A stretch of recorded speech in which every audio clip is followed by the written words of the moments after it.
Hey everyone, welcome to CLAT point and let's start आज का हमारा the Hindu news discussion. Friday है, काफ़ी कुछ है सीखने के लिए और वीकेंड आ रहा है तो संडे में सेक्शनल टेस्ट या मॉक टेस्ट जो भी आप देना चाहो दे लेना, क्योंकि मेरा ये मानना है कि संडे में कोशिश क्या करो कि अपने आप को चेक करो कि पूरा वीक क्या किया है आपने। ठीक है, चलो तो आज का द हिंदू न्यूज़ डिस्कशन है, शुरू करते हैं। सबसे पहले देखिए, अगर आप लोग क्लैट यूजी की तैयारी कर रहे हैं तो 2024 के लिए क्लैट पॉइंट एक रिवॉल्यूशन लेके आया है। ओनली 21,999 का ये कोर्स है जिसमें कि आपको live classes, mock test, personal mentorship सब कुछ है। सिर्फ यही नहीं है, 7 बुक्स भी आपके घर पे आएंगी। ओनली 21,999। और अगर आप 2 इयर्स की प्रिपरेशन कर रहे हैं, विजेता बैच हमारा जो है क्लैट 2025 के लिए ओनली 32,999 फॉर 2 इयर्स। सेम चीजें आपको इसमें अवेलेबल रहेगी। क्लैट पॉइंट का आप मैजिक बॉक्स भी घर बैठे बैठे मंगा सकते हो, जिसमें आपको सिर्फ बुक्स एंड मॉक्स की सुविधा अवेलेबल होगी। क्लैट पॉइंट के और भी वर्टिकल्स हैं, CLAT PG, NLSAT, law optional, judiciary. आप हमारे एप्लीकेशन में इनके कोर्सेज के डिटेल ले सकते हो, चेक कर सकते हो कैसा क्या है सारी चीजें। ठीक है, और क्लैट का भी जो कोर्स है उसकी भी डेमो क्लासेस हमारे ऐप पे अवेलेबल हैं, आप जाके उसको देख सकते हैं। चलिए फिर आगे बढ़ते हैं, शुरू करते हैं। देखिए, आज फ्रंट पेज पे एक न्यूज आई है, supreme court slams Karnataka for scrapping OBC quota for Muslims. आपको याद होगा कुछ दिन पहले हमने इस पे पूरा डिस्कशन किया था कि कर्नाटका में हुआ क्या है। जिनको नहीं पता है वो लोग हमारा 30 मार्च का द हिंदू सेशन देख लें। आप डायरेक्ट भी सर्च कर सकते हैं, आपको बस सर्च बॉक्स में लिखना है यूट्यूब पे कर्नाटका रिजर्वेशन क्लैट पॉइंट, सबसे ऊपर जो द हिंदू आएगा उसमें टाइमलाइन डली होगी, आप देख सकते हैं। तो पूरा मैटर डिस्कस है कि क्या था ये मामला। अभी हुआ क्या है कि सुप्रीम कोर्ट ने ओरली तो फटकार लगा दी है कि भाई आपने क्यों किया है, बाकी वर्डिक्ट आएगा तो स्क्रैप भी करेगी सुप्रीम कोर्ट, बट फिलहाल तो ओरली सुप्रीम कोर्ट ने कह दिया है कि आपने गलत किया है। ठीक है, क्या है मामला आप डिटेल में देख सकते हैं। फिर देखो, एक और न्यूज आज इसी से रिलेटेड है डिटेल में। Mixed Muslims quota nixed using false assumption से सुप्रीम कोर्ट। तो सुप्रीम कोर्ट ने यहाँ पे इस पे भी ये बोला है, तो दोनों का ही वो वीडियो आपको देखना है। इसके बाद आज के न्यूज़पेपर में नेशनल पार्टी पे बहुत बड़ा एक आर्टिकल आया है टेक्स्ट वाले पेज पे, जो कि इंपॉर्टेंट है। लेकिन आपको पता है कि हमने 12 अप्रैल को ये पूरा मुद्दा डिस्कस किया हुआ है, तो 12 अप्रैल का द हिंदू सेशन आप देख लीजिएगा, आपको डिटेल में ये पूरा मामला समझ में आ जाएगा। और सिर्फ नेशनल पार्टी नहीं, हमने ये भी डिस्कस किया है कि स्टेट पार्टी का दर्जा कब मिलता है, क्या बेनिफिट होते हैं स्टेट पार्टी बनने से, क्या बेनिफिट होते हैं नेशनल पार्टी बनने से। तो ये सारी चीजें आप देख सकते हैं इन सेशंस के अंदर। ठीक है, अब आज न्यूज़पेपर में और कुछ इतना अच्छा आर्टिकल नहीं था, बट एक आर्टिकल आज हम बहुत डिटेल में डिस्कस करेंगे। देखो, आपको पता है कि अफगानिस्तान में तालिबान अलग अलग फैसले ले रहा है। कभी वुमेन्स की ड्राइविंग बैन थी, फिर ओपन पार्क में रेस्टोरेंट में बैठना बैन कर दिया, वुमेन्स के ऊपर काफी सारे लॉज ला रहा है। बट मैं ये मान के चल रहा हूं कि आप बच्चे ना फ्रेश हो, मतलब आपने अभी जल्दी ही करंट अफेयर्स देखना पढ़ना शुरू किया है, तो आपको ना तालिबान की हिस्ट्री पता होगी, आपको तालिबान की कहानी नहीं पता होगी, आपको ये नहीं पता होगा कि अफगानिस्तान में तालिबान कैसे आया। तो ये सारी चीजें अब हम डिटेल में आज के सेशन में देखने वाले हैं। ठीक है, अफगानिस्तान, तालिबान एंड यूएस, इस आर्टिकल को ध्यान से समझना, ये बेस है जितने भी अफगानिस्तान में आज की डेट में फैसले आ रहे हैं, मामले हो रहे हैं, बहुत सारी चीजें हो रही हैं। तो ये एक बहुत इंपॉर्टेंट एस्पेक्ट है। क्वेश्चन अगर एग्जाम में आएगा तो तालिबान का जो पूरा इतिहास था उस पर भी क्वेश्चन बनने के पूरे चांसेस हैं। तो अगर ये बेस आपको समझ में आ गया तो अभी वहां पे क्या हो रहा है ना, ये सारी चीज समझ में आ जाएगी। ठीक है, चलो सबसे पहले देखो अफगानिस्तान के बारे में जानते हैं थोड़ा सा। अफगानिस्तान जो है ना, इस मैप में देख लेना आप, ये अफगानिस्तान है और इसके चारों तरफ ना देखो अलग अलग कंट्रीज हैं। तो ये क्या है, एक लैंडलॉक कंट्री है। Afghanistan is a landlock mountainous country, मतलब चारों तरफ इसके माउंटेन है। अफगानिस्तान का हाईएस्ट पॉइंट जो है ना वो है माउंट नाउशेक। ठीक है, 6 नेशन से ये घिरा हुआ है, और पाकिस्तान ईस्ट एंड साउथ में, ईरान वेस्ट में, Turkmenistan, Uzbekistan, Tajikistan in the north, China in the north east. ठीक है, इसके बाद थोड़ा सा और जानते हैं तालिबान कहां से आया, तालिबान का मीनिंग क्या होता है, सब कुछ अब बेसिक से देखना शुरू करते हैं। तालिबान का बेसिकली मतलब है students in the Pashto language, और ये जो है ना कहानी शुरू हुई थी कुछ स्टूडेंट्स से तालिबान की, और वहीं से ये तालिबान जो है वो पन के सामने आया है। देखो, मुजाहिदीन फाइटर्स होते थे अफगानिस्तान के अंदर। मैं आपको थोड़ा ना पहले लेमन लैंग्वेज में समझा देता हूं। अफगानिस्तान के अंदर ना पहले सोवियत यूनियन कंट्रोल करता था, तो यूएस ने सोवियत यूनियन के अगेंस्ट में, यूएसएसआर के अगेंस्ट में कुछ बंदे ट्रेन किए जिसका नाम रखा था मुजाहिदीन, और यही मुजाहिदीन कुछ दिन बाद, मतलब वो हम इतिहास जानेंगे, तालिबान बने थे। एक बहुत बेसिक मैंने आपको चीज बताई है, अब थोड़ा सा इसको डिटेल में देखना शुरू करते हैं। तालिबान जो है ना वो सुन्नी फंडामेंटलिस्ट ऑर्गेनाइजेशन है। आपको पता है कि मुस्लिम्स में एक शिया होते हैं, एक सुन्नी होते हैं, तो Taliban is a Sunni fundamentalist organisation जो कि अफगान पॉलिटिक्स में इन्वॉल्व होती है। अगर हम तालिबान की बात माने तो 1996 से 2001 तक ये कंट्रोल कर रही थी अफगानिस्तान के अंदर, और 1996 से 2001 के बीच में इन्होंने काफी कुछ किया, वहां पे काफी सारे लॉज लाए। एक्चुअली शरीयत लॉ को इंप्लीमेंट किया इन्होंने अफगानिस्तान में। शरीयत लॉ काफी ज्यादा कट्टर होता है वुमेन्स के लिए, वुमेन्स को बहुत सारे राइट्स से वंचित कर दिया जाता है शरीयत लॉ के अकॉर्डिंग, उसको अभी हम देखेंगे। 2001 तक ही क्यों किया था, जल्दी से याद करो कि क्या हुआ था यूएस में। 9/11 अटैक हुआ था, हमने देखा था कि नेटो ने अपना आर्टिकल 5 जो है वो इन्वोक कर दिया था और सब कंट्री ने अफगानिस्तान में धामा मोल दिया था, तो वहां से तालिबान का शासन अफगानिस्तान में खत्म हुआ था। ऑल्दो पूरी तरीके से नहीं हुआ था, बट हाँ काफी हद तक थोड़ा बहुत इन्होंने कर दिया था। जो अगर हम देखें कि कौन है तालिबान का फाउंडर, तो मुल्ला उमर को तालिबान का फाउंडर बोला जाता है, जो कि 2013 में जिनकी मृत्यु हो गई थी। Hibatullah Akhundzada, he is the current head, जब हमने लास्ट टाइम ये पीपीटी बनाई थी, आई थिंक अभी भी यही होंगे। और तालिबान जो है वो अफगानिस्तान को बोलता है इस्लामिक एमायरेंट ऑफ अफगानिस्तान। तालिबान जो पश्तो में मीनिंग होता है स्टूडेंट, ठीक है। अब कहानी की तरफ बढ़ते हैं। देखो हुआ क्या था, सोवियत यूनियन या यूएसएसआर जो है ना कम्युनिस्ट कंट्री की तरह आप देख सकते हो, वहां पर जो पॉलिटिकल पार्टीज होती है वो कम्युनिस्ट विचारधारा की हैं, तो वो ना कम्युनिस्ट विचारधारा को अफगानिस्तान में इंपोज करना चाहते थे। अफगानिस्तान में एक पॉलिटिकल पार्टी थी, तो ये चाहते थे कि वो वहां पे जीत जाए, ठीक है। तो 1978 के अंदर आप देख सकते हो कि कम्युनिस्ट गवर्नमेंट अफगानिस्तान में एंट्री करती है, और यहां से ना बहुत सारी चीजें चेंज होती हैं, ठीक है। जो कि देखो कम्युनिस्ट पार्टी आती है तो काफी लिबरल विचारधारा की होती है, बट वहीं पे फिर कुछ लोग अफगानिस्तान के थे जो बहुत रेडिकल विचारधारा के थे, तो दे डोंट वांट कि इस तरीके से ओपन चीजें हों। तो यहां पे ना ये यूएसएसआर ने किया था। किसने किया था? यूएसएसआर ने कोशिश करी थी कि अफगानिस्तान के अंदर ना कम्युनिस्ट पार्टी को एंट्री करा दी जाए एंड कम्युनिस्ट रूल ले आया जाए। फिर यही सारी चीजें होने की कोशिश हो रही थी, इसी बीच में अफगानिस्तान में एक फ्रैक्शन क्रिएट हुआ जो कि इस चीज से खुश नहीं था और वो नहीं चाहता था कि यूएसएसआर जो है वहां पे आए। फिर आगे बढ़ते हैं, ठीक है। दिसंबर 1979 की बात है, सोवियत आर्मी डिप्लॉयड करी गई काबुल के अंदर, एंड वहां पे जो उस समय के रूलिंग प्रेसिडेंट थे हफजुल्ला अमीन, उनको मार दिया गया। सोवियत ने अपने एलाई बबरक कमल को प्रेसिडेंट ऑफ अफगानिस्तान बनाया।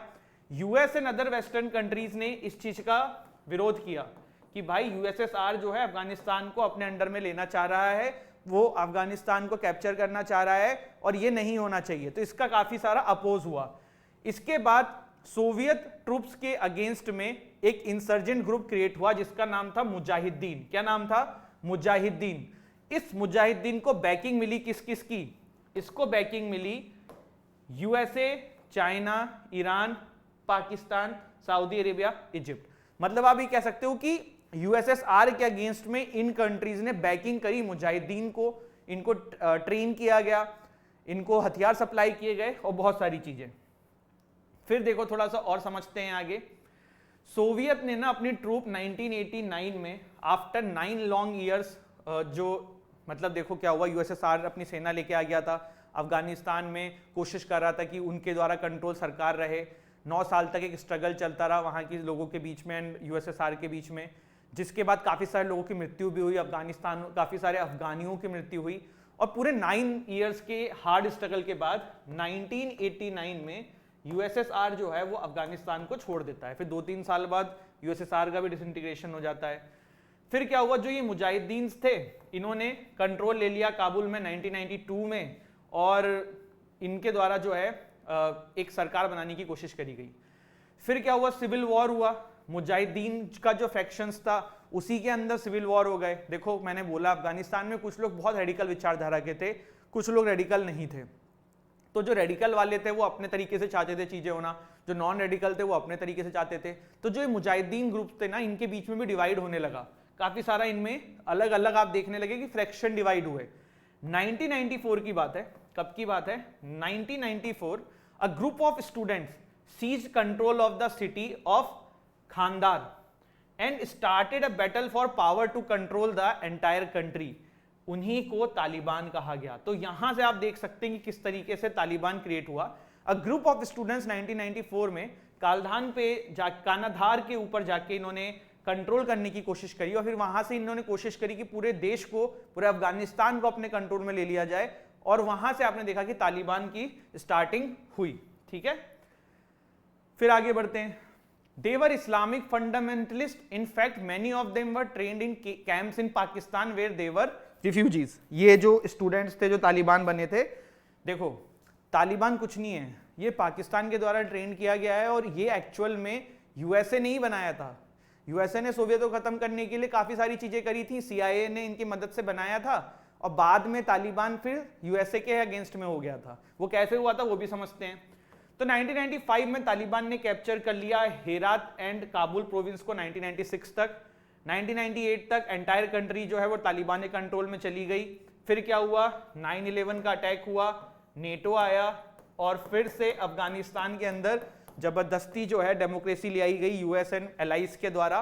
कुछ पार्ट जो है वो आपका उस समय भी तालिबान कंट्रोल करता था और कुछ पार्ट अब वहां की सरकार करने लगी, गवर्नमेंट ऑफ अफगानिस्तान। उसके बाद यूएस को पता था कि वहां पे अगर हमें डेमोक्रेसी मेंटेन रखनी है तो हमें हमारी काफी सारी सेना भेजनी पड़ेगी, और उसके बाद से यूएस की सेना जो है वो अफगानिस्तान में ऑफिशियली रहती थी और किसी तरीके से कोशिश करके वहां पे जो आधे पार्ट में डेमोक्रेसी थी वो रखने की कोशिश करती थी। हामिद करजाई को उनका लीडर बना दिया गया यूएस के द्वारा जब वहां पे डेमोक्रेसी लाई गई, और सारी चीजें फिर देखने को मिला। अब देखो थोड़ा सा और समझते हैं 16 अगस्त 2021 को क्या हुआ था।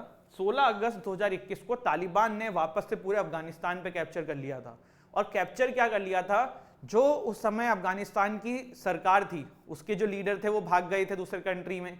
जो सोल्जर्स थे अफगानिस्तान की गवर्नमेंट के, उन्होंने फाइट नहीं की, उन्होंने भी हथियार डाल दिए और ऑटोमेटिकली पूरा तालिबान जो है वो किसके जेब में चला गया, वो चला गया ऑटोमेटिकली पूरा अफगानिस्तान तालिबान के जेब में चला गया। अब यहां पे एक कहानी और रह गई है जो मैं आपको समझाने की कोशिश करूंगा, ठीक है, फिर हम इस पे आएंगे कि व्हाट दे वांट। देखो जब 9/11 हुआ था 2001 के बाद यूएस ने ना अफगानिस्तान में आ गया था। कौन आ गया था? यूएस आ गया था। और यूएस के पास अपनी जो ट्रूप्स थी उसके मदद से यूएस ने काफी समय तक यहाँ पे जितना भी पोर्शन था उसमें गवर्नमेंट एस्टेब्लिश करके रखी। और ऐसा नहीं था कि तालिबान कुछ करता नहीं था, बीच बीच में आप काफी बार सुनते थे कि तालिबान ने उनको उड़ा दिया, वहां पे बम ब्लास्ट हो गया, ये हो गया, वो हो गया। तो अफगानिस्तान में प्रॉब्लम तो थी। एक चीज और है, देखो डेमोक्रेसी जो होती है ना, ये government of the people, by the people, for the people तो होती है, लेकिन किसी भी कंट्री में डेमोक्रेसी तभी आ सकती है जब जनता आवाज उठाए। कोई जबरदस्ती लाके ना डेमोक्रेसी नहीं ला सकता। देखो अरब स्प्रिंग हुई थी, अब ये एक अलग टॉपिक है, कभी और डिस्कस करेंगे, पर अरब स्प्रिंग में बहुत सारी कंट्रियों में डेमोक्रेसी आई थी, पर वो जनता के द्वारा एक रिवॉल्यूशन था। अरब स्प्रिंग कैसे स्टार्ट हुई थी थोड़ा सा मैं बता देता हूं। एक ब्रेड वाले को पुलिस ने वहां के मार दिया था। चलो उस कंट्री का नाम बताओ जहां से अरब स्प्रिंग स्टार्ट हुई थी। तो वहां पे ना एक ब्रेड वाले को पुलिस ने मारा था और उसके अगेंस्ट में फिर पूरी जनता धीरे धीरे करके रिवॉल्यूशन बढ़ा था और फिर पूरे आसपास की कंट्रीज में फैल गया था। कौन सी कंट्री से स्टार्ट हुआ था अरब स्प्रिंग, अगर किसी को पता हो, वरना हम किसी टॉपिक पे कभी आएगा तो डिस्कस करेंगे, ठीक है। तो बात ये करते हैं, जबरदस्ती यूएस ने डेमोक्रेसी लाने की कोशिश करी अफगानिस्तान में। अब आप सोचोगे कि सर यूएस अगर 2011-1 में आ गया था तो फिर अभी कैसे तालिबान ने पूरा कंट्रोल कर लिया? क्योंकि हुआ क्या, यूएस ना 20-22 साल अपने यहां पे रहा अफगानिस्तान में, ना जाने कितने पैसे खर्च करने पड़े, ना जाने कितने सोल्जर्स को भेजना पड़ा, ना जाने कितने सोल्जर्स शहीद हुए होंगे उनके। तो यूएस को ये चीज समझ में आ गई कि अफगानिस्तान की जो ये प्रॉब्लम है ना, ये सॉर्ट ही नहीं हो पाएगी। तो यूएस ने कहा कि चलो अब यहां से निकलते हैं। यूएस ने डिसाइड किया कि भाई हम जो है बाहर निकल रहे हैं। इन्होंने ये भी बोला कि हमने तालिबान के साथ एग्रीमेंट कर लिया है, तालिबान अब शांति मेंटेन रखेगा, वुमेन को राइट्स देगा, ये वो सारी चीजें। तो फिर यूएस जो है अफगानिस्तान छोड़ के चला गया, और फिर जैसे ही वो छोड़ के गया उसी समय पूरा अफगानिस्तान कंट्रोल में आ गया किसके? तालिबान के। तालिबान ने बड़ी प्रॉमिस करी थी, हम ये नहीं करेंगे, वो नहीं करेंगे, हम वुमेन्स को राइट देंगे, एक्सेट्रा एक्सेट्रा, लेकिन सारे प्रॉमिसेस को अब धीरे धीरे वो खत्म करते हुए अपनी ही मर्जी चला रहा है। तो ये बेसिक फंडा था जो पूरी कहानी थी। अब थोड़ा सा और जान लो, वो ये जान लो कि अफगानिस्तान में तालिबान चाहता क्या है। तो वही चाहता है शरिया लॉ लाया जाए, ठीक है, 1996 से 2001 का जो रूल था वो लाया जाए। देखो इस समय ना एक चीज थी, 1996 से 2001 के समय ना अफगानिस्तान की यार सिचुएशन बहुत खराब हो गई थी, मतलब वुमेन्स को कुछ भी राइट्स नहीं थे। तो इस बार ये अनुमान लगाया जा रहा है कि हाँ तब भी बेटर रहेगा पहले से, लेकिन अभी भी फिर वैसी ही चीजें हो रही है, वुमेन्स को टारगेट करके काफी सारे फैसले लिए जा रहे हैं। तो ये वाली चीज है, ठीक है। वुमेन्स को पढ़ाई वढ़ाई पे भी सपोर्ट नहीं करते थे ये। तालिबान को पैसा कहाँ से मिलता है, कहाँ से सरकार चल रही है? तो देखो अब तो पूरी गवर्नमेंट ही इनके अंडर में हो गई है। तो अफगानिस्तान में ओपीएम बहुत ज्यादा होता था, तो वो बेच रहे होंगे, उससे पैसा कमा रहे होंगे, और जो तेल तूल है वो सब बेच रहे होंगे, वो सबसे कमा रहे होंगे। लेकिन जब ये नहीं था तब भी ये ओपीएम सेल करते थे, जिसके थ्रू इनको काफी सारा फंड मिलता था, ठीक है। पहले देखो इसको Pakistan, Saudi Arabia, United Arab Emirates and Turkmenistan recognise करते थे, बट अब धीरे धीरे और भी कंट्रीज को करना पड़ेगा, जो कि सरकार तो वही चला रहे हैं। देखो इंडिया का क्या इसके ऊपर था, इंडिया ना तालिबान से बिल्कुल बातचीत नहीं करता था, हमारी वहाँ की सरकार से रिलेशन थे, हमने बहुत सारा वहाँ पे इन्वेस्टमेंट किया हुआ है, इंडिया ने बहुत सारी चीज़ें वहाँ पे बनाई हुई हैं, आई थिंक वहाँ की पार्लियामेंट भी हमने बनाई थी, बट हम सिर्फ सरकार से बात करते थे। तो उस समय लोग क्रिटिसाइज भी करते थे कि यार देखो तालिबान जो है ना वो आज नहीं तो कल सत्ता में आएगा, आपको तालिबान से भी बातचीत रखनी चाहिए, क्योंकि तालिबान अगर पाकिस्तान के सपोर्ट में खड़ा हो जाएगा तो इंडिया ऑलरेडी पाकिस्तान से परेशान है, फिर तालिबान भी तंग करेगा। तो इंडिया ने बातचीत नहीं करी थी, लेकिन फिर बाद में हमने अपनी गलती को सुधारा, जब हमें दिखा कि तालिबान जो है वो शासन में आने वाला है, गवर्नमेंट भागने वाली है, तब इंडिया ने तालिबान से भी बातचीत करना शुरू कर दिया। और फिलहाल तालिबान और इंडिया के बीच में कोई ऐसे सच प्रॉब्लम्स नहीं है, क्योंकि अफगानिस्तान के ऊपर भारत ने बहुत सारा इन्वेस्टमेंट किया हुआ है, वहाँ के लोग भी हमारे इंडियंस को बहुत पसंद करते हैं, वहाँ की क्रिकेट टीम आप देख लो तो वो भी इंडिया में आके अपनी प्रैक्टिस और बहुत सारी चीज़ें करती है। तो कहने का मतलब कि अफगानिस्तान के साथ इंडिया के अच्छे रिलेशन है, तो इसीलिए तालिबान डायरेक्टली इंडिया से कुछ पंगे में नहीं है, लेकिन पाकिस्तान का इन दी एंड भाई ही है, उन्होंने ही बनाया था। वैसे आपको पता है ना अब तालिबान की पाकिस्तान से भी नहीं बन रही है।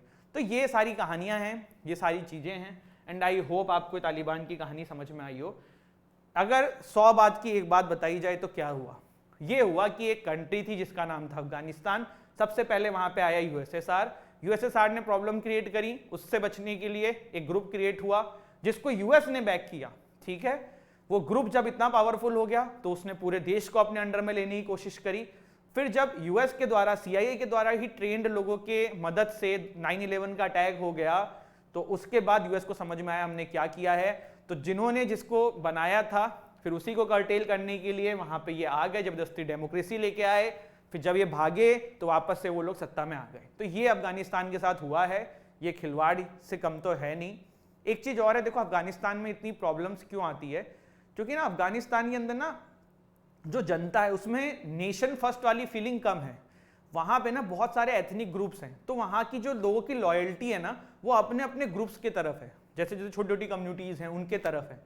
तो इसीलिए जब ये तालिबान पूरा शासन लिया ना अपने अंडर में, तो वहां के सोल्जर्स ने भी हथियार डाल दी, क्योंकि उनके सोल्जर्स का काफी सारा लोगों का लिंक था ऑलरेडी तालिबान से, बहुत सारे लोगों ने तालिबान ही ज्वाइन कर लिया है। तो इस तरीके की चीजें देखने को मिली हैं।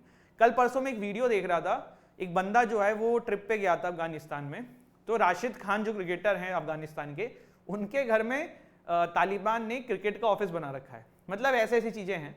तो एक ऐसी बात, एक वीडियो थी यूट्यूब पे। तो अफगानिस्तान में ये चीज है और ये सारी प्रॉब्लम्स जो हैं वो चल रही हैं। This is the history of Taliban, how it created and what's going in Afghanistan, क्यों यूएस गया, मैंने ये भी आपको बताया, सारी चीजें समझ में आ गई होंगी।